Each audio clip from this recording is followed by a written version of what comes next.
Bonjour à tous. Aujourd'hui, je vais vous faire un petit tour de mon journal de classe numérique que je fais sur Notion. Donc l'idée, c'est de comprendre dans son ensemble tout ce qu'on peut faire dessus et de voir si ça peut te convenir ou t'intéresser de faire pareil pour toi. Dans une prochaine vidéo, je te montrerai comment le créer de zéro. Et si t'as pas envie de le créer de zéro mais que tu veux juste récupérer ce template, tu peux aussi trouver le lien dans la description. Donc on commence notre petit tour. Donc pour moi, un journal de classe, c'est avant tout ceci. Donc c'est une vue par semaine, du lundi au dimanche, même si le week-end c'est pas beaucoup utilisé, où je peux voir tous les cours que j'ai dans ma semaine. Donc chaque cadre que tu vois ici, c'est différents cours. Et donc tu peux voir qu'aujourd'hui on est ici le 11 et que je n'ai pas de cours, j'ai congé le jeudi, c'est pour ça que je peux te faire des vidéos aujourd'hui. Pour arriver à faire tout ça, sur Notion, on a juste besoin de créer une base de données. Donc je vais te montrer un peu l'arrière du décor. La base de données, c'est ça, Database Journal de classe. Si je clique dessus, je peux voir l'arrière du décor et je vois ici du coup ma base de données. Une base de données, c'est un tableau avec plein de lignes et chaque ligne, c'est une entrée dans la base de données. Donc je peux voir ici tous les cours que j'ai, enfin tout ce que j'ai enregistré dans cette base de données. Mais je ne vais jamais voir là-dessus en fait. Je vais revenir voir en arrière. Et tout ce que j'ai ici, donc par exemple cette vue hebdomadaire, c'est juste une vue de ma base de données que je choisis d'afficher. Donc layout, c'est un calendrier. Je peux mettre un calendrier hebdomadaire, mais je peux aussi mettre un calendrier mensuel. Donc si je vais voir plus bas, j'ai aussi affiché un calendrier mensuel, donc c'est la même base de données, mais ici je vois tout mon mois de janvier 2024, et je peux voyager ici pour aller voir le mois suivant ou les mois précédents, et je peux toujours revenir à aujourd'hui en cliquant sur Today. Mais donc, regardons un petit peu ce qu'on peut faire dans cette vue hebdomadaire. Moi, ce que je veux absolument, c'est avoir tous mes cours de la semaine. Et donc, si je clique sur un cours, ici, le cours de lundi passé, ça va m'ouvrir une page où j'ai toutes les informations dont j'ai besoin pour ce cours. Je peux encoder le type de données que c'est. Donc ici, c'est un cours de 6e chimie, mais voilà toutes les choses que je peux encoder dans mon journal de classe. Je peux écrire ce que je dois faire pendant le cours pour ne pas l'oublier. Je peux par exemple devoir récupérer un devoir, vérifier un devoir, rendre une éval ou donner un avis. Tu peux rajouter tout ce qui t'intéresse, toi. Je vais pouvoir encoder les absents. Je peux écrire le type d'activité que je vais faire ou que j'ai faite. Moi, j'encode deux types d'activités, les évaluations ou les laboratoires. Alors pourquoi je fais ça? C'est pour essayer de m'éviter d'avoir une journée ou une semaine où j'ai plein d'évaluations ou plein de laboratoires. J'essaie de répartir ça équitablement. J'encode le chapitre. De nouveau ici, tu peux voir tous les chapitres que j'ai déjà encodés. La date évidemment, le groupe quand j'ai plusieurs groupes, donc j'ai 3 groupes de 6e chimie cette année, donc j'encode le groupe, l'heure à laquelle je donne le cours, donc moi j'ai pré-encodé les différentes heures possibles en fonction de mon école et de mon horaire, et puis ici j'ai des notes où je peux écrire à la main tout ce que je veux, donc j'écris ce que je ne dois pas oublier de faire par exemple.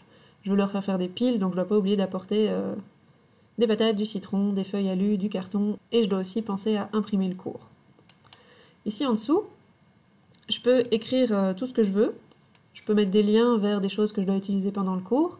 Si je veux faire un lien vers un quiz en ligne, ou un lien vers un PDF, ou un site web que je dois leur montrer à un moment, je peux tout mettre ici, par exemple. Et donc j'ai ça automatiquement pour tous mes cours. Et ce qui est génial avec le fait que ce soit une base de données, c'est si que je change quelque chose depuis cette vue-ci, ben ça va se changer automatiquement dans toutes les autres vues. Donc si je vais juste changer le titre par exemple ici, j'enlève la bopile. Tu vois qu'ici ça s'est enlevé, mais si je descends dans ma vue mensuelle, le cours ici intro redox, il n'est plus écrit la bopile, il est juste écrit intro redox. Et je peux modifier à partir de là et le remettre. Ça va se réafficher ici, et ça va se réafficher directement ici aussi. Donc toutes les modifications que tu fais sur une vue de ta base de données vont se faire aussi partout ailleurs. Alors tu peux voir que sur ma semaine, je n'ai pas que des cours. J'écris aussi les réunions disciplinaires, RD pour réunion disciplinaire, et j'ai des réunions ici le vendredi, et je peux aussi écrire les événements particuliers. Par exemple, vendredi, on rend le bulletin 2 aux élèves, je l'encode ici aussi. Et chaque événement, chaque entrée que je fais peut s'ouvrir comme une page en elle-même. Alors ça, c'est la base d'un journal de classe. Mais ce qui est trop bien, c'est que je peux aussi faire plein d'autres choses.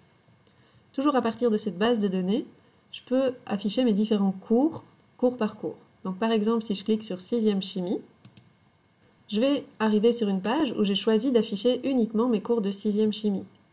Comme j'ai 3 groupes, tu vois ici que j'ai fait 3 vues pour le groupe A, pour le groupe B ou pour le groupe C. Et ça m'affiche chaque fois uniquement les cours du groupe concerné. Donc pour faire ça, il suffit de faire un filtre ici. Je choisis d'afficher uniquement les cours de 6e chimie, uniquement pour le groupe 6C par exemple. Je peux choisir de les classer par date ou je peux choisir de faire n'importe quel filtre ou classement. Et donc ce qui est génial avec cette vue, c'est que je peux, à partir de la même base de données, faire ma programmation annuelle. Donc à un moment de l'année, au début, je vais encoder tous les cours que j'ai pendant l'année. C'est ce qui prend un petit peu de temps, mais pas plus que quand tu le fais en version papier. Notion, il me compte automatiquement que je vais avoir 27 moments avec les élèves, par exemple, et je vais pouvoir du coup planifier mes différents chapitres. Donc tu vois ici que j'ai une colonne chapitres, où je mets que j'ai commencé l'année avec 6 cours sur les équilibres, et puis 6 cours sur les acides bases, et là maintenant je commence les redox, par exemple. Ça me permet dès le début de l'année de voir où j'en suis. Alors j'adapte ça au fur et à mesure, je n'ai pas planifié ça exactement comme ça au début de l'année.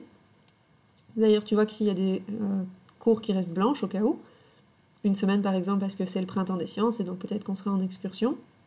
Mais du coup je peux tout faire au même endroit. Je vais faire mon journal de classe et ma planification au même endroit et ce que j'écris ici va s'indiquer directement dans le journal de classe. Et donc tu vois que les mêmes choses s'affichent ici, mes notes, les activités, donc les labos ou les évaluations, ce que je dois faire pendant le cours, les absents, etc. Alors s'il y a des choses qui ne m'intéressent pas, je peux choisir de ne pas les afficher dans la vue. De nouveau, ici, je peux choisir ce que je veux afficher. Donc les propriétés, ici j'en affiche 8, mais je peux en supprimer certaines ou en afficher d'autres. Par exemple, je n'ai pas affiché l'heure de cours, ça ne m'intéresse pas dans cette vue-ci. Et donc je peux faire ça pour tous mes cours. Je vais avoir la même chose ici pour mon cours de 5e chimie ou pour mon cours de 4e option, par exemple. Je peux te montrer pour 5e chimie à quoi ça ressemble. Au-dessus, je prends quelques notes sur les chapitres que je vais faire. Et voilà ici pour mon groupe de 5e chimie A ou pour mon groupe de 5e chimie B. Alors quand je fais tout en parallèle, parfois je le fais plus en détail pour un des deux groupes que pour l'autre. Eux, je les ai le même jour d'affilée, donc ici j'ai vraiment mis plus de détails ici sur le groupe de 5e chimie B. 5e chimie A, il manquait par exemple tous ces chapitres-là. Alors en plus de tout ça, j'ai aussi mes réunions. Donc j'ai ici par exemple ma page avec toutes mes réunions disciplinaires. C'est de nouveau une autre vue de ma base de données, et cette fois-ci, si on regarde le type de layout de vue que j'ai utilisé, c'est une galerie. Donc on peut afficher ça en forme de galerie, on peut faire des listes, on peut faire un calendrier, on peut faire une table, et puis il y en a d'autres que j'utilise pas ici, mais tu pourras les regarder si ça t'intéresse. Et donc je retrouve ici toutes les réunions disciplinaires qu'on va avoir, et quand je clique dedans, pareil, j'ai de nouveau cette même fiche, et je peux écrire tout ce que je veux ici, et c'est ici que je vais écrire le PV de ma réunion. Je peux faire pareil avec les autres types de réunions que j'ai. Et alors ce que je fais aussi avec cette base de données, c'est cette page à faire. Et ici je vais afficher, donc si on regarde le filtre que j'ai mis, toutes les entrées où la case notes n'est pas vide, donc où j'ai écrit des choses dans les notes, pour la prochaine semaine. Et donc pour le 12 janvier, pour vendredi, je sais que j'ai des choses à faire, je dois imprimer différentes choses. Ça me permet à un seul endroit de nouveau d'avoir toutes les choses que je dois faire pour la semaine qui vient. Et ça, je ne l'ai pas encodé ici, les notes, je les ai encodées dans mon journal de classe ou dans ma planification annuelle. Tout ça, c'est ce que je fais à partir de la base de données journal de classe, mais j'ai rajouté d'autres petites choses pour me simplifier la vie. J'ai par exemple ici un suivi des notes que je prends sur mes élèves. Alors je ne vais pas t'afficher mes vraies listes d'élèves, mais tu vois qu'ici, j'ai choisi de t'afficher une classe fictive, j'ai ici toutes mes vraies classes avec les vrais noms des élèves. Mais donc, à quoi ça ressemble? Tu peux enregistrer chaque élève, et si j'ouvre par exemple un élève, tu peux voir dans quelle classe il est, tu peux encoder ses potentiels aménagements raisonnables. Donc ici, j'ai créé toute une liste de raccourcis pour les aménagements raisonnables qu'on fait à l'école, comme ça tu les as tous sous les yeux. Puis tu peux encoder tout ce que tu veux d'autre, comme c'est une autre base de données, tu peux ajouter les propriétés que tu veux. Je vais mettre dans quel cours j'ai cet élève. Pour ma classe de titulariat, comme ils aiment bien, je peux encoder leur anniversaire si j'ai envie. Et puis ici en dessous, j'écris toutes les notes que je veux prendre sur l'élève pendant l'année. Et donc à la fin de l'année, ici, je vais retrouver mes prises de notes personnelles sur cet élève avec toutes les informations que je jugerais pertinentes de me souvenir sur cet élève, Je peux noter ses difficultés, je peux noter ses forces, je peux noter des remarques que j'aurai pendant l'année en lui donnant cours. C'est ici aussi que je peux noter ses résultats de l'année précédente, comme ça j'ai une idée d'où il vient. Et je peux noter aussi ici tous ses résultats au bulletin, par exemple. Bon, ici c'est vide vu que c'est un élève fictif. Si je reviens en arrière, je peux aussi ici noter, tu vois, les réunions que j'ai avec les parents. Et donc je peux faire un lien, ça c'est un lien vers un PDF où j'ai toutes mes informations pour mener des réunions de parents de début d'année. C'est les réunions de classe avec tous les parents. Et puis en dessous, j'ai mes listes d'entretiens avec les parents et les élèves, par exemple. Donc ça, c'est des vrais noms d'élèves, mais donc je ne vais pas te montrer vers où ça mène, mais j'ai écrit ici mon faux élève, et je peux faire un lien. Si je clique dessus, je vais arriver directement sur la page de l'élève où je vais pouvoir prendre note pendant l'entretien. Et donc on peut facilement lier les différentes bases de données entre elles, ou lier les pages entre elles, pour que tout se retrouve au même endroit. Alors il me reste encore à te montrer cette partie-ci divers, donc tu as déjà vu le « à faire ». Mais j'ai aussi une page ici matière vue où j'écris simplement, je prends note des matières qui ont été vues cette année-ci dans chaque groupe. Comme ça, pour l'année d'après, je sais ce qui aura été vu avec ces élèves-là. J'ai une page titulariat. Donc ici, j'ai toutes mes notes pour gérer mon titulariat de cette année-ci.